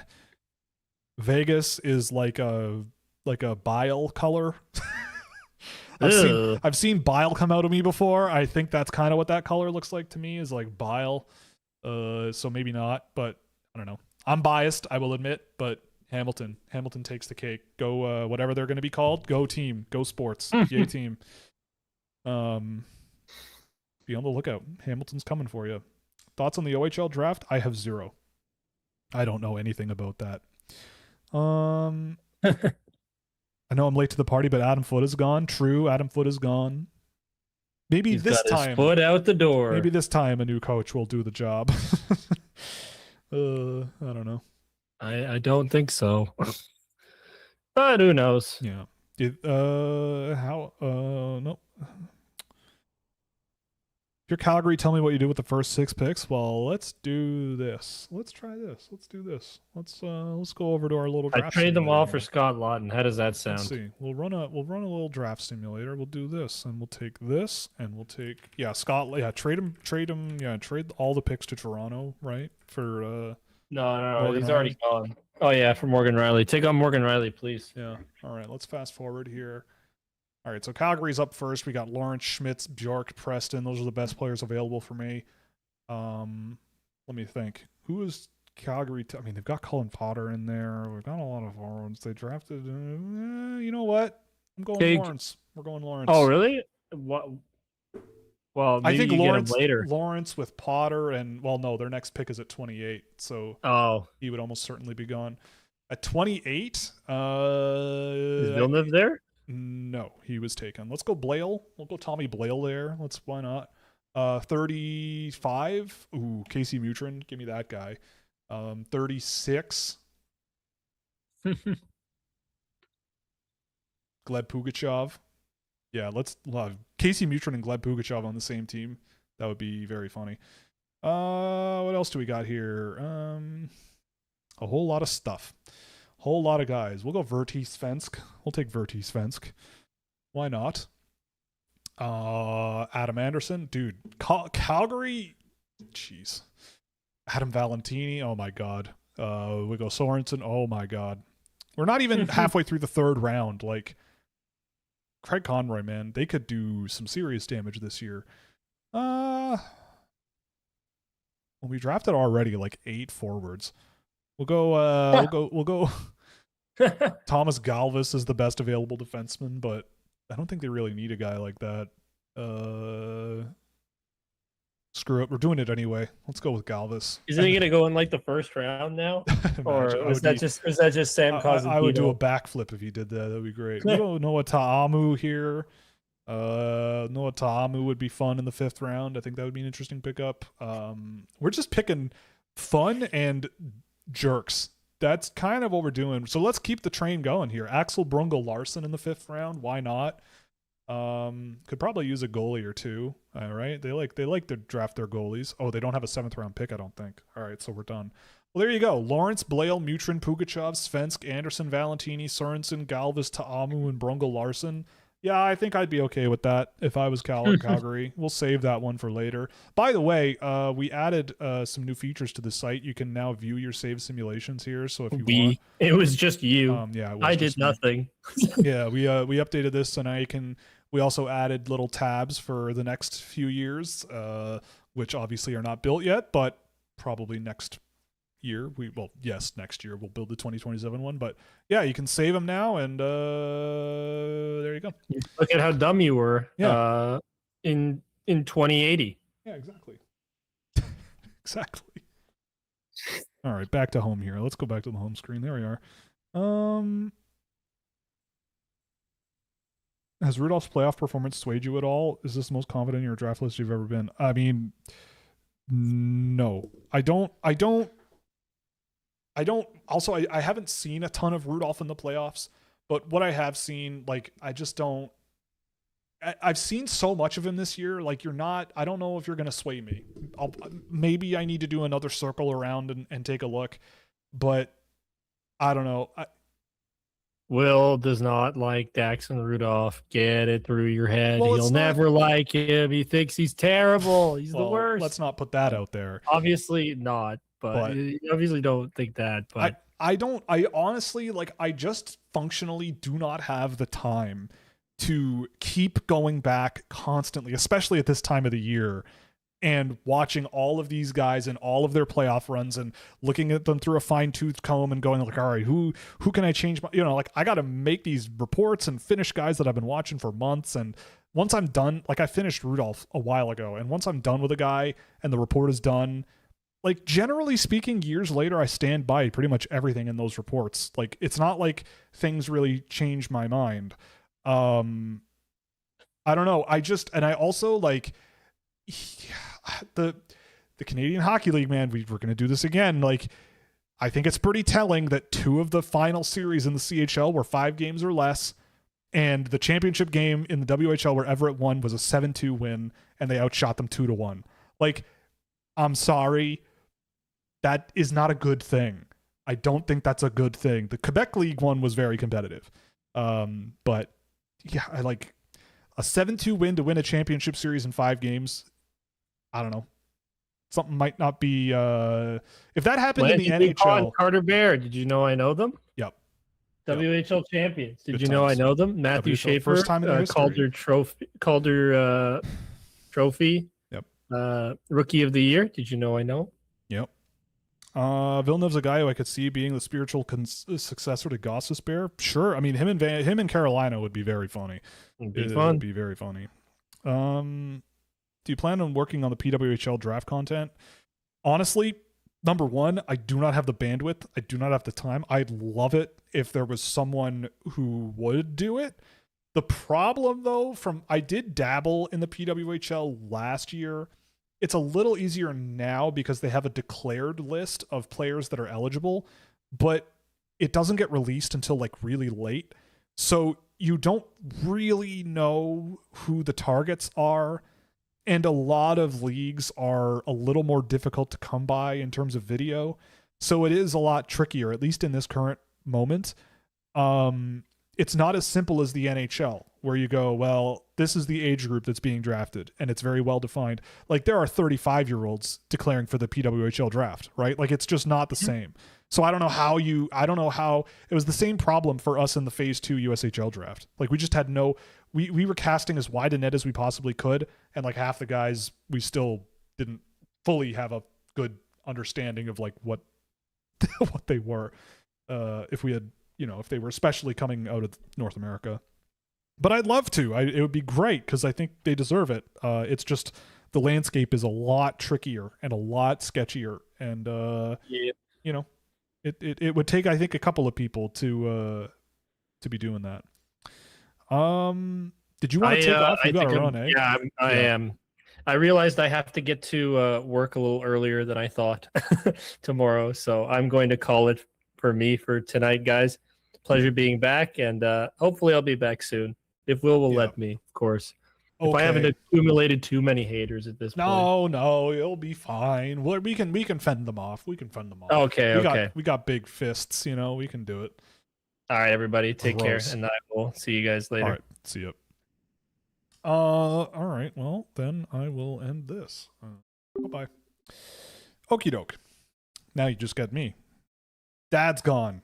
Pizza party time. Where were we? Yeah, Adam Foote being gone, it seems, look, like, I am of the belief that fans of a team pay enough attention to know when things are not going well, even if the team is winning or not winning, and the wisdom of crowds does take over at a certain point, so hopefully better times are ahead for Vancouver. You kind of got to hope, right? Curious of the damage you can do with the Canucks picks this year. Interesting. It'll probably line up very similarly as what we just did for Calgary, just with fewer picks. What are people seeing in Malhotra to drive him to 3 that you aren't agreeing with? I've been trying to figure that out for months, and I don't know. Like, he does things that NHL coaches love. He is pretty physical at times, and when he skates into pressure, he can put his bum in the way and make a play. And he's got some skill to him as well. Sorry, my nose keeps running, and it's really annoying. I apologize for being gross on camera. I don't know. You'd have to ask them. But he was one that I did watch here and there in the playoffs for Brantford's run, and I feel the same way. I watch that team and I go, holy effing SH word. Look at Adam Banach go. Look at Cooper Dennis go. Marek Vanacker doing his thing. Malhotra's there too. But again, I go back to the data that I've tracked on him. It's not all that impressive. And I think that when you zoom out and even look at his just raw point production, when you look at his raw point production, he's involved in under 30% of an elite team's offense, right? To a certain extent, you can excuse it because the team scored so much, but a lot of guys surpassed that at the high end of the draft. And I just, I think Malhotra, again, and this is always so hard, and I say this every week, because it makes it sound like I don't like the guy. I don't like the player. I just don't see him as the same group as the top 10 or 15 guys. It's the same story as Martin and Denvoye last year. It's not that I didn't like them as players. I just wouldn't have drafted them top 5. Guys like Hagens or Martone would have been a much clearer target for me. Eklund, a much clearer target. But teams disagreed, and that's fine. But I look at Malhotra in a very similar way. I think he's a fine hockey player. He's got all of the he does have the bloodlines advantage. That is to some an advantage, and I would argue to a certain extent that's true. But I all I can do is go off of the data that I track and how it intertwines with what I see in the notes in the notebook. And with Malhotra, I at this point I've tried time and time again, and I cannot make heads or tails of that. I just can't. And he's not the only one, right? And the other thing too, again, is just the fundamental thesis that I just think that the Canadian leagues are not as competitive, and you can get away with a lot, and it's not the best environment necessarily anymore. I don't know. I wonder what Jack Hextall would do playing on the Brantford Bulldogs with Cooper Dennis and Adam Banach. I think he would be outstanding on that team. It's a really tricky thing. It's a really tricky thing. And again, all I can do is go off of my own experience. And if he gets drafted at 3rd overall, fine. I don't know. I'm not going to sit here and be like Vancouver is stupid. I'm not going to call the team that does it stupid. Maybe he does have this upward trajectory with his development and all that stuff, and it all works out and everything's great, and he's one of the best players in the draft. Maybe, but based on the evidence that I have seen, Stenberg or Viggo Bjork on the Bulldogs this year, based on all of the evidence from the games that I have seen and my experience watching guys over the years, like I don't really know. Yeah, Jack Hextall would never not have possession of the puck in the CHL. I agree. He very rarely doesn't have the puck. Like, he's one of the best shutdown centers in my USHL data of guys that are draft eligibles that I've seen. Like, he's a great shutdown center. And I think his offensive upside is humongous. And playing with a guy like Banach and Dennis, it would be insane. But I don't know. Like, I don't know. I mean, we're going to be doing this every week until the draft, until like 2029, probably we'll be doing this. So, you know, like, how many, like, this is what I mean though. Like, how many drinks should I have when they inevitably draft him? Like, it's not, I don't want to make it sound like that is time to obliterate your body with alcohol. Like, I don't think that's a very good way to respond to it either. Like, you kind of just have to go, all right, the team sees things a certain way and we're going to hang on and see where it goes. Like, if it were Daxon Rudolph at 3, then I might be like, ooh, I don't know, man. That's I don't know about that one. But like Malhotra, there are things in his game that will project to higher levels quite well, right? Like that ability to park your feet, plant your caboose, play with the puck on your stick and make a play. NHL teams love that. They love that. And look at the playoffs, right? How many times have plays been made by planting his feet in the ground and making plays in tough areas, getting down to the goal line and just throwing out in front, and that's a goal, right? Like, how many times do we see that in the playoffs? If NHL teams see that as projectable offense in the playoffs, they'll go, let's go get that guy, right? I don't see things that way. I also look at a guy like Tynan Lawrence and I go, he brings a lot more to the game than that. Like, I think you watch in the playoffs this year, like people gushing over players like Benson, Stankoven, just all these super high energy, physically intense guys with skill and competitiveness in their game. And I go, Lawrence is that too, but a center, right? Like, this is what we're looking for. Alex Newhook scored a game-winning goal in a Game 7 overtime for a reason. He puts himself in a position to be that guy, right? Now, obviously, that's a bit of confirmation bias, but the point I'm trying to make is, like, it's not the decision I would make and I can explain it, but based on what Malhotra is, I can see why a team would see things this way. Will it work? I don't know. If he gets drafted by your team, it's not a disaster. That's not really how this works. Sometimes there's probably going to be really, really, really good players who just don't work out. They don't get played. Coaches don't trust them. They don't develop. Stankoven is a center right now. That's true. Like, sometimes things happen, right? Sometimes it's all about deployment. Sometimes it's all about who you're playing with. I don't know, right? You don't know. But it just wouldn't be the way I would go, you know? And we'll have to wait and find out what that means. Merrick says Levi is done with Buffalo, so where do you think he ends up? I don't know. Who needs goaltenders? It's a wild card. Anybody could do it. Edmonton. I don't know. Where's he from? Where's he from? He's from Montreal. Well, they don't need a goalie. Ottawa. Yeah, I don't know. Ottawa. For some reason, I really like Ryder Cali. Well, I do too. Hopefully he's available for the Ducks at 50. I don't know if he will, but he'd be a good pickup there. I really like him. I think I really like him. Big, strong center. There's a bit of skill to him as well. Really smart passer. Really good puck placement. I thought he was pretty good at the under 18s, all things considered. Like, he's a competitive player.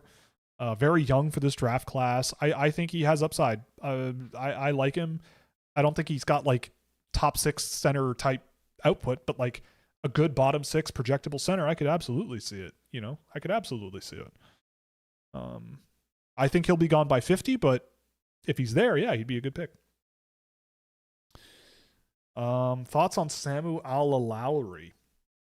I like his defensive game like most of the time. Like he's got some interesting two-way instincts actually. Like he's pretty mobile. He's in my second round, and he's one of these guys where it's like I don't think he's that big of a downgrade on some of the guys that teams are freaking out about drafting and clamoring over themselves to take. Like I don't think he's that big of a downgrade on some of these other guys, right? Like I'm looking at like I've got Alalaurie, where is he here? Yeah, in the middle to late second round. And like, is it him? Would you like him or Ben McBeth? Right? I could see the argument for Alalaurie, but whatever. Breck Liskey, I could see the argument for whoever. You know, sure. Probably would go with Liskey, but like I think there's an argument. Yeah, Luke Scherer.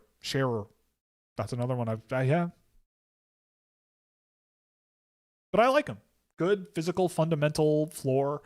Good defensive results by and large. Not the best footwork sort of mobility-wise in the defensive zone, but he can really get a good head of steam going, carry the puck well, attack the offensive zone more often than you'd think. He's a good player. Yeah, Megan Augusta declaring for the draft and being 39, right? Like, that's what makes it really hard, is like, oh, you go, whoa, I don't even know what to say about that. You know what I mean? Any thoughts on a Survivor finale tomorrow? I hope Tiff wins. That's all I hope. I'll tell you that. Malhotra's a guy I feel like normal hockey people would want around 10, and I'll say no. Yeah, I mean, sure, right? Like, that's fair.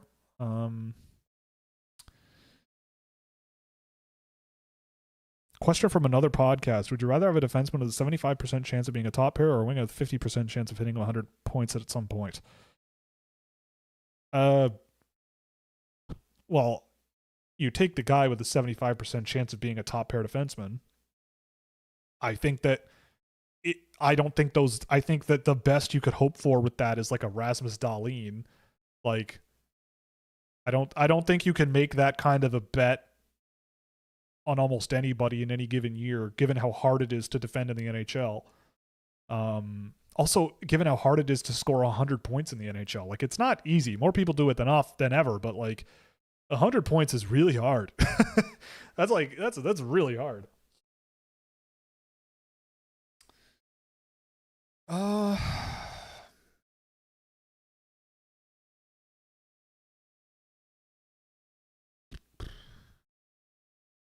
Where even other unorthodox teams would place Lawrence at center, Stank at center is unconventional. Yeah, it's true. I agree. Yeah, Malhotra's fine. Top 3, I think, is pretty wild.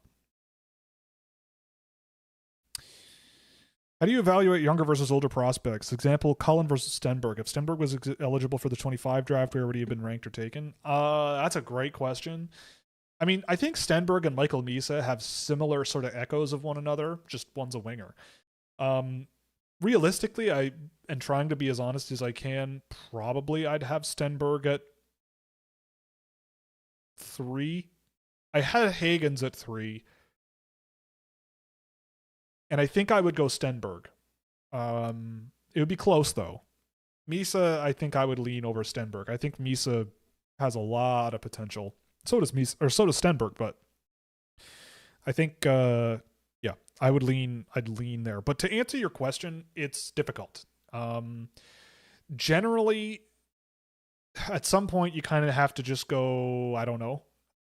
But in the specific case you mentioned, I guess you kind of have to think back to last season and what you saw. Like, you can always go back to the tape of Stenberg when he was the same age as Cullen, right? Like, you can go back to last season and see what he played like. And I think that Stenberg, to specifically go between those guys, Stenberg has a maturity in his game that's really hard to just pick up. And Cullen has a level of skill in his game that's really hard to pick up. But there's definitely a learning curve to his game that I think is going to need to be worked on. And I think that's a good thing. I think he's a great player.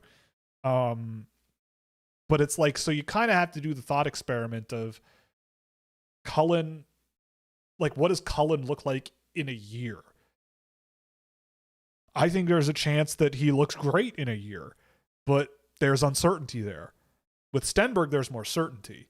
Ideally, what you would like is going, well, this one guy is a year younger, and I think he plays better than this other guy now. That's when you're like, all right, now I think I can dig into this. I mean, I think people don't always underestimate just how young a guy like Cullen really is. Like, in 2 years, he'll be 19 today. Like, at this point in the year, in 2 years, he'll still be 19. He will barely be 20 at training camp, and he will have 2 college seasons under his belt, right? Like, that's pretty tantalizing. That's a long runway. But at the same time, I don't think Stenberg would look out of place in the NHL pretty much right away. And he'll have 2 NHL seasons under his belt by that point. So what's he going to look like at that point? Right? Like, the idea then is, like, does Cullen catch up to a Stenberg in 12 months? I think it's possible, but I don't find the likelihood there worth betting on. I mean, I've had Cullen in my top 15 for months now. You can go back and look. For this exact reason. Like, I think the skill level, the pure fundamentals there are so good, but I do worry about his defensive game. I think Stenberg is also a much more refined player off the puck as well. But Cullen is just so much fun to watch. But it's a really good question. It's always something to keep in mind. Do you know anything about Shiklislamov? I know some folks in Russian prospects who are quite interested in. Well, you're a Hurricanes fan, and they're going to draft him in the 5th round or something. I mean, third, I don't know, something like that. No, he's interesting. I mean, lightning quick wrist shot, gets up and down the ice pretty quick. A bit of a rambunctious guy too. I've got a game of his that I've been meaning to track for weeks. So just for you, I'll take a look at him tomorrow afternoon. I'll be doing office hours tomorrow afternoon. So we'll throw Shiklislamov in there. We'll do that. We'll get a new look at him. It has been a very long time. I remember reading Tony mention that Cameron Chartrand very early in the draft year. I think he may have been injured this season at some point. Have you seen much of him? Yeah. I don't know. I don't really see a whole lot there with Chartrand. The Holinka tournament, I thought he was okay. Like, he's a decent skater, but I don't really know. When I watched him, he wasn't really pushing the pace of the game. He wasn't super active in the flow of the game. Just kind of getting around, going through the motions, and I'm not sure I like those types of players. And I think he did get hurt. But yeah, like, I tracked a couple of games of him, and it just wasn't doing it for me. And maybe I should go and take another look. I did like a month ago. I went and took a quick look at him just to see if I was missing anything. I kind of do that with the guys I haven't tracked in a long time. Just go watch a bit. And it's like, when I look at the defenseman at the bottom of my list, it's like, do I like him more than these guys in the 3rd round? Probably not. Are there always going to be guys in the 60s of my list, 70s of my list that are available at pick 224? Almost certainly yes. So I think I'd rather just look elsewhere. If I'm missing something on him, then so be it. That's why, if it were up to me, I'd have 7 clones of me doing this and have someone grabbing me by the shoulders and go, watch more Cameron Chartrand. Look what I found on him. But from my experience, just, not on my list. And yeah, with Shiklislamov, I think he probably is gone in the top 100. I get the feeling a team is going to just jump at him, but you never know. I mean, Montreal, they've got their feelers out in UFA, clearly, with the whole Zhuravsky thing. So they're going to probably take a good look at him and see what's going on there. They're going to get some good intel. He's an interesting player.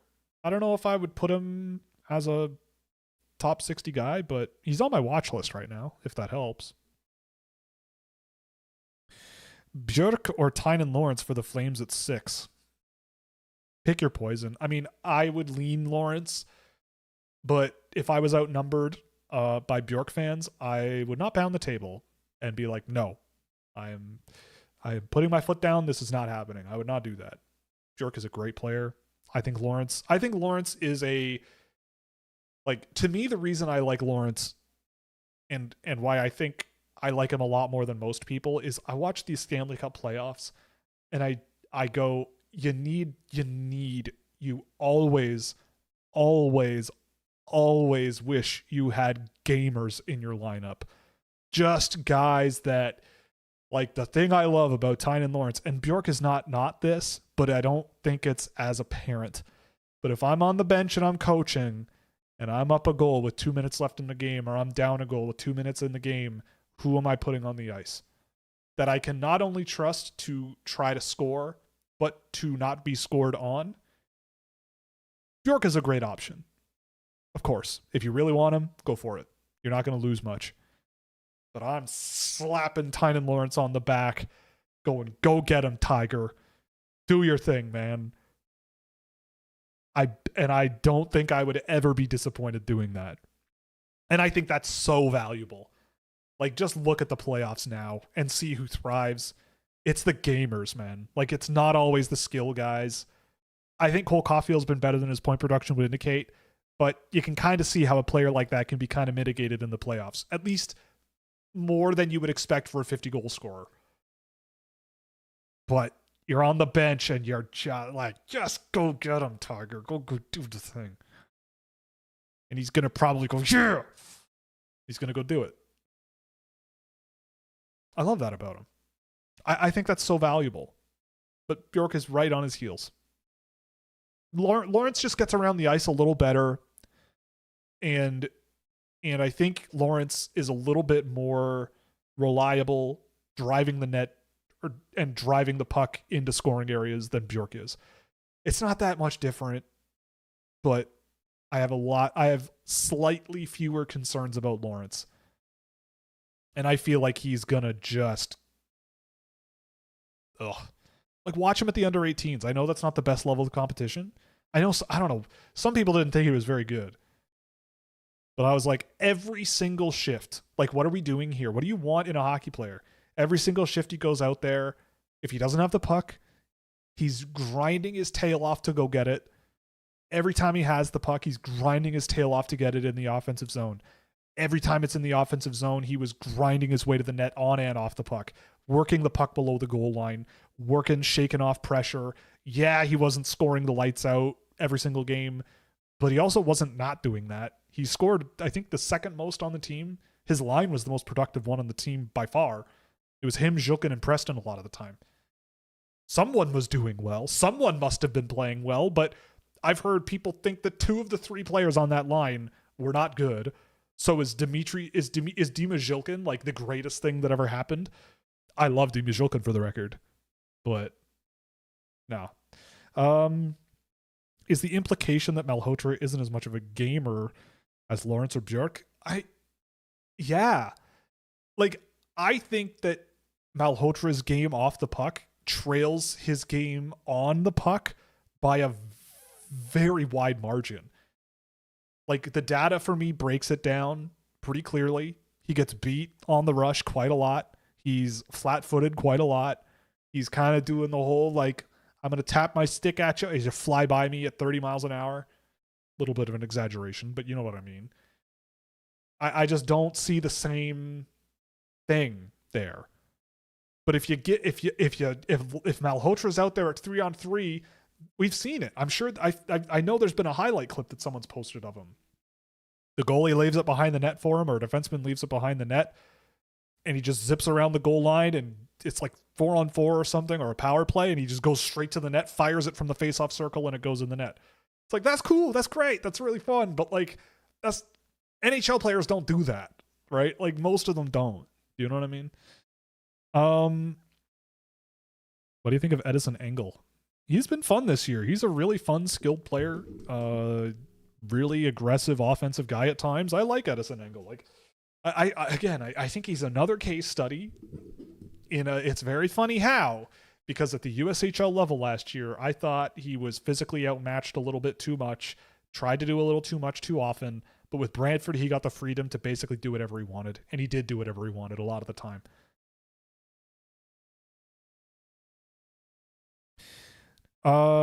Did you ever end up looking at Maxim Kotov? Is that the Yaroslavl guy?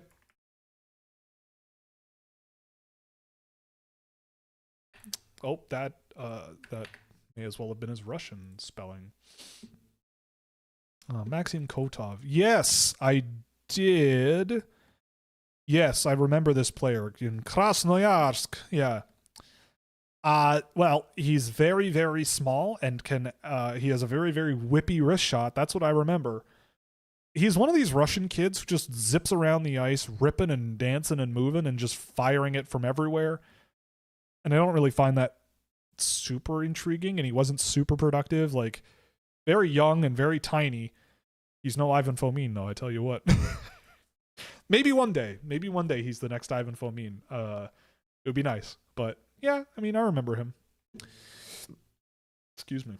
Do you think Zach Benson being in fashion this playoffs gives Bjork a boost in the draft? No.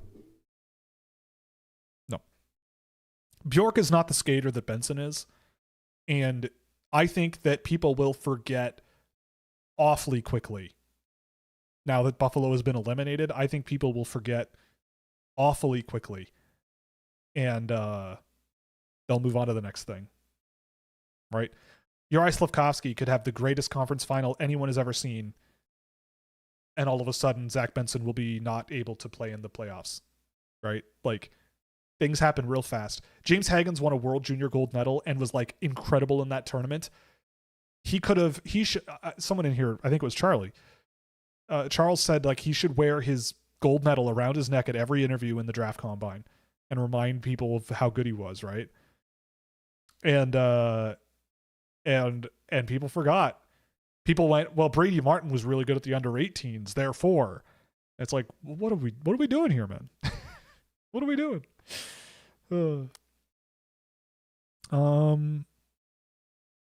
I feel like his off puck is lacking. This is Malhotra, I think. I don't get how people think he's really good defensively. Well, because his father was. That's my thinking.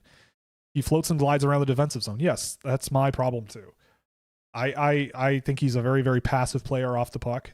And that's a big problem, I think. That's not something that's like easy to just pick up and gain that instinct on. It limits your game, in my opinion. But yeah. Curious about Nikita Sherbakov, and if you think that Russians will continue to provide value in rounds 2 through 4. Well, there's not a ton of Russians I'm like clamoring for this year. I like Rhea Beacon, the defenseman. He's pretty fun to watch.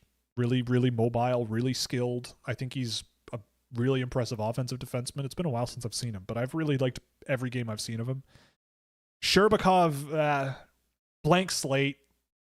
Maybe he's a thing, but I don't know what. I've seen a bunch of games of him. And I go, there's no joy. Like, he doesn't really bring me joy watching him play. And like, I don't mean that like with disrespect. It's like, he's out there vibing, moving around, maybe putting the puck on net here and there. It's just not, I don't see a whole lot of meat on that bone, so to speak. But he's very lanky. He's got some decent range. I've liked him in the past. I haven't seen him in a while. I think I have a game of his to track, so gonna see him again. Right? Yes, I have a game of his to track. So we'll take a look. We'll go. We'll see. We'll see what's there. I don't know. All right. Well, it is 10 o'clock, so we're going to call it a night. Thank you very much for joining us. We'll be back Thursday afternoon at 2 p.m. Again, you can use our scouching draft simulator at scouchsim.com. It's been updated, as I said earlier, with a better account page to view the drafts that you save and archive in your accounts. What else is going on? We got scouting reports coming out all the time. We got one coming out tomorrow scheduled. It is Verdi Svensk, so you get to all see what I've been seeing all season long, so that'll be fun. Then we got another one coming out later this week on Friday. Then we got another couple for next week, so plenty going on. It's going to be fun. And I did start planning out what June will look like, so we're going to do all the contests we did last year again. We're going to do the mock draft. Subscribers to scouching.ca will get access to sign up for that first. And just planning out the last few weeks here, because we're coming down to it. We're almost a month away, which is terrifying to think about, but we're going to have fun. You know, I think there's about maybe 3 weeks left for me in terms of like tracking games and doing this. And then it turns into finalizing everything, ranking season, you know, all that. And those office hours will be a lot of fun because we'll be watching my tape back and seeing all the clips we've taken over the year. And it'll be a good time. So anyway, thanks for watching. This was a lot of fun. We'll see you Thursday afternoon, 2 p.m. You know, it was fun. All right. Thanks very much. see you around, and yeah, watch all the reports. Go do it right now.